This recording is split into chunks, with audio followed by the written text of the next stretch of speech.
Hey everyone, it's Phil K here for Now Films. Well, thanks for tuning in. So I recently attended a brand new horror film festival in my local area where we had the absolute privilege and honour of seeing a brand new horror film called Drained.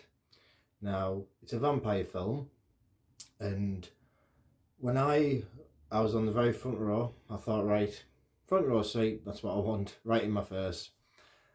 When I started watching it, I was like, no, not your common everyday vampire film. And the more I watched it, the more I could not watch it. I was gagging to go to the toilet halfway through, but no, I couldn't leave my seat. It was absolutely amazing film. I have seen nothing like it before. And afterwards, one of the crew members, the DOP, was actually sat in the auditorium with everyone, and we popped up the stairs, had a little quick chat with him, and really nice guy. And I thought, you know something, these type of independent horror films do not get the attention and recognition they deserve. And a few people were like, why hasn't this got more attention in general? And even I said the same thing. I don't understand how this hidden gem, has not been discovered yet. And it's not one of those where, oh, we've heard all this before, different storylines, different concepts, it's a vampire film. This is not like any other vampire film I've ever seen. And the performances of the talent was unreal. Like, I actually just felt like I was in a proper big cinema, because it was only a small independent cinema it was screened in. And I thought, wow, this is one hell of a good film. And I wanted to watch it again straight away afterwards. And one of the people of the festival, said it out loud, support indie horror film, go and watch it again and pay for it online. And we asked, what the budget was, and they told us and whatnot. And it got me thinking, like, if they can make one heck of an epic, awesome horror film with that budget, imagine what you could do with so much more money. Now, that's not to say there's anything in the film that needs to be redone or edited or fixed. It was just, it was perfect as it was. But it always crops in your mind as a producer, as a filmmaker. What if, though, you had that extra money just to go that a little bit further, you know? And it got me thinking that money does help. There is no denying that whatsoever. It always helps. But if you have the right people with the right talent and the right experience with you, you can make one hell of a decent, awesome horror film with the budget you do have. Now, I'm not saying that obviously every horror film should have their budget slashed, nothing like that. But for me personally, it was a very rare, once in a lifetime opportunity to see a film the way it was with the budget it had, because I didn't expect the budget to be as low as it was. That's how much I was surprised. I was surprised as everyone else was.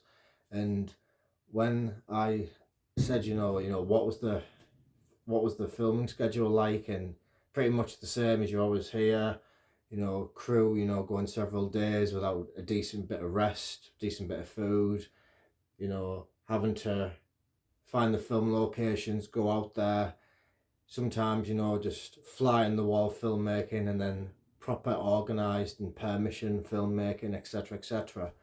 And sometimes you do have to think to yourself, anything is a possibility if you have the right mindset. And this is why I keep saying to people, create your own opportunities, go out there and film, get something in the can.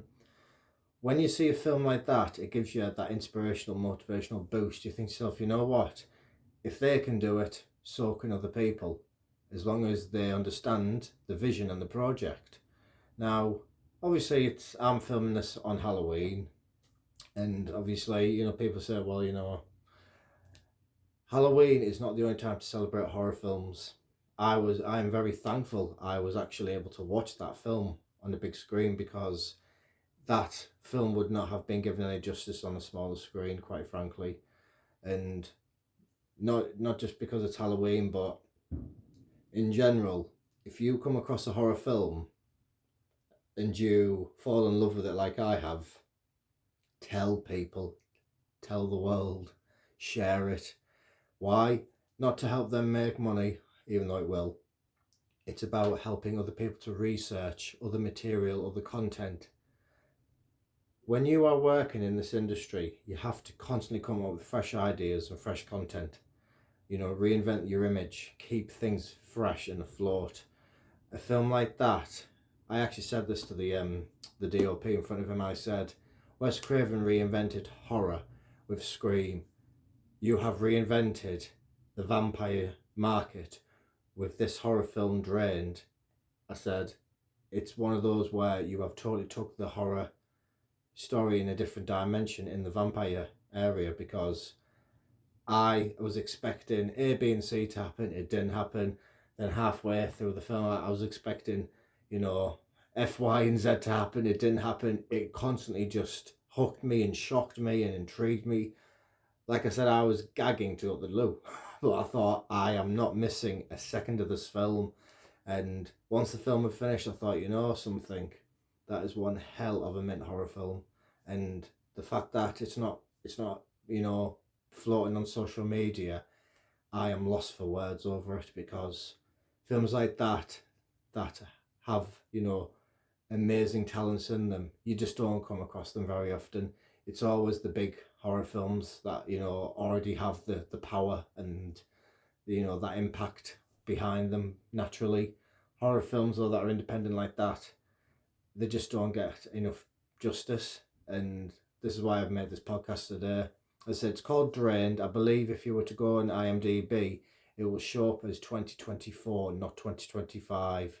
And I highly recommend any horror filmmaker out there, if you need a bit of not guidance, but a bit of a sort of a bit of a sunlight moment shining through, shot it on, watch it, because if they can do it, so can we, so can you, so can I. Happy Halloween, everyone, and thank you again for tuning in, and take it easy.